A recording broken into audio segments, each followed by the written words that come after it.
Good evening, good afternoon, good morning. Reading for the book of Zechariah, chapters 9, 10, 11, and 12. Coming down to the end here. 29th, 4 chapters.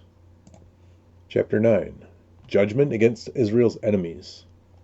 This is the message from the Lord against the land of Aram and the city of Damascus. For the eyes of humanity, including all the tribes of Israel, are on the Lord.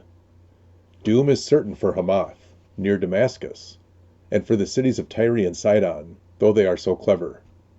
Tyre has built a strong fortress, and has made silver and gold as plentiful as dust in the streets. But now the Lord will strip away Tyre's possessions, and hurl its fortifications into the sea, and it will be burned to the ground. The city of Ashkelon will see Tyre fall, and will be filled with fear. Gaza will shake with terror, as with Ekron, for their hopes will be dashed. Gaza's king will be killed, and Ashkelon will be deserted. Foreigners will occupy the city of Ashdod. I will destroy the pride of the Philistines. I will grab the bloody meat from their mouths, and snatch the detestable sacrifices from their teeth. Then the surviving Philistines will worship our God, and become like a clan in Judah. The Philistines of Ekron will join my people, as the ancient Jebusites once did. I will guard my temple, and protect it from invading armies. I am watching closely to ensure that no more foreign oppressors overrun my people's land. Zion's coming king. Rejoice, O people of Zion. Shout in triumph, O people of Jerusalem. Look, your king is coming to you.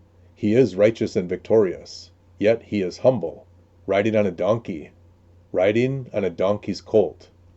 I will remove the battle chariots from Israel, and the war horses from Jerusalem.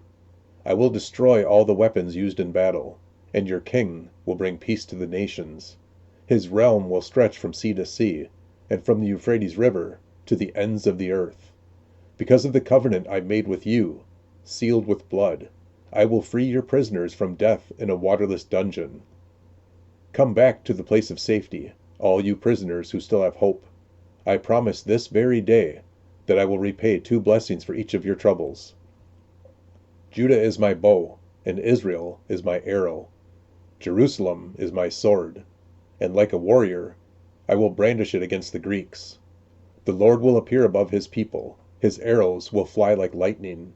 The sovereign Lord will sound the ram's horn and attack like a whirlwind from the southern desert. The Lord of heaven's armies will protect his people, and they will defeat their enemies by hurling great stones. They will shout in battle as though drunk with wine.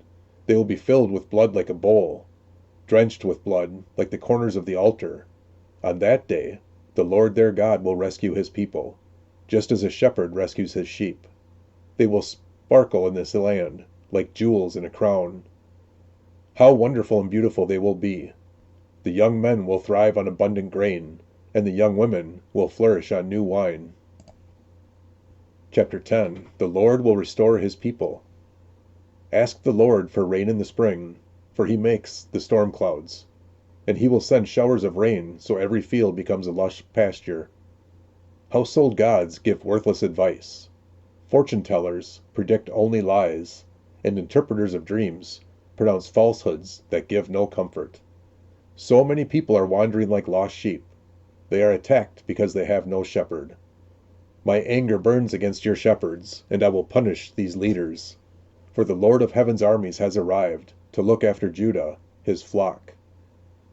He will make the strong and glorious, like a proud war horse in battle. From Judah will come the cornerstone, the tent peg, the bow for battle, and all the rulers. They will be like mighty warriors in battle, trampling their enemies in the mud under their feet. Since the Lord is with them as they fight, they will overthrow even the enemy's horsemen. I will strengthen Judah and save Israel. I will restore them because of my compassion. It will be as though I had never rejected them, for I am the Lord their God, who will hear their cries. The people of Israel will become like mighty warriors, and their hearts will be made happy as if by wine. Their children, too, will see it and be glad. Their hearts will rejoice in the Lord. When I whistle to them, they will come running, for I have redeemed them. From the few who are left, they will grow as numerous as they were before. Though I have scattered them like seeds among the nations, They will still remember me in distant lands. They and their children will survive and return again to Israel.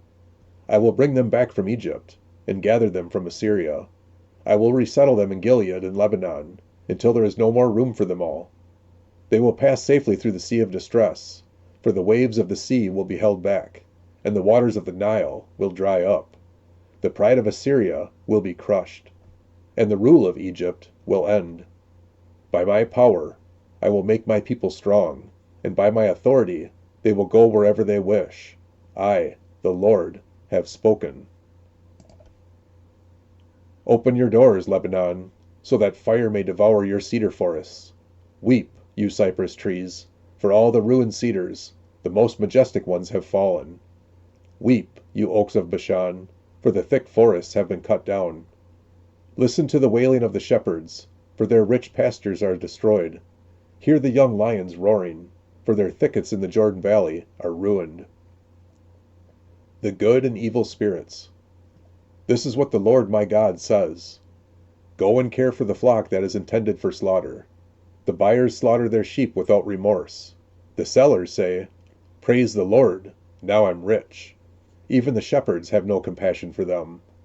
Likewise, I will no longer have pity on the people of the land, says the Lord. I will let them fall into each other's hands, and into the hands of their king. They will turn the land into a wilderness, and I will not rescue them. So I cared for the flock intended for slaughter, the flock that was oppressed. Then I took 2 shepherd staffs, and named one Favor, and the other Union. I got rid of their 3 evil shepherds in a single month. But I became impatient with these sheep, and they hated me too. So I told them, I won't be your shepherd any longer. If you die, you die. If you are killed, you are killed. And let those who remain devour each other. Then I took my staff called Favor, and cut it in 2, showing that I had revoked the covenant I had made with all the nations. Then at the end of my covenant, that was the end of my covenant with them. The suffering flock was watching me, and they knew that the Lord was speaking through my actions. As I said to them, if you like, give me my wages, whatever I am worth, but only if you want to. So they counted out for my wages 30 pieces of silver. And the Lord said to me, throw it to the potter, this magnificent sum at which they valued me. So I took the 30 coins, and threw them to the potter in the temple of the Lord. Then I took my other staff, Union, and cut it in 2, showing that the bond of unity between Judah and Israel was broken. Then the Lord said to me, go again and play the part of a worthless shepherd. This illustrates how I will give this nation a shepherd, who will not care for those who are dying, nor look after the young, nor heal the injured, nor feed the healthy. Instead, this shepherd will eat the meat of the fattest sheep and tear off their hooves. What sorrow awaits this worthless shepherd who abandons the flock? This sword will cut his arm and pierce his right eye. His arm will become useless, and his right eye completely blind. Chapter 12. Future Deliverance for Jerusalem. This message concerning the fate of Israel came from the Lord. This message is from the Lord, who stretched out the heavens, laid the foundations of the earth, and formed the human spirit. I will make Jerusalem like an intoxicating drink that makes the nearby nations stagger when they send their armies to besiege Jerusalem and Judah. On that day, I will make Jerusalem an immovable rock. All the nations will gather against it to try to move it, but they will only hurt themselves. On that day, says the Lord, I will cause every horse to panic, and every rider to lose his nerve.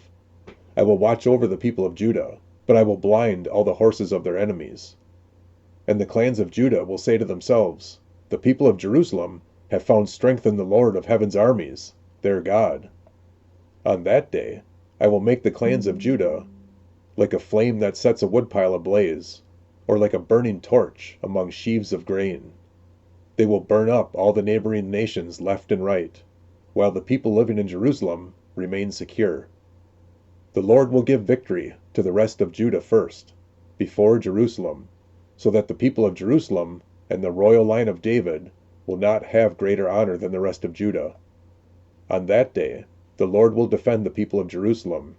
The weakest among them will be as mighty as King David, and the royal descendants will be like God, like the angel of the Lord who goes before them.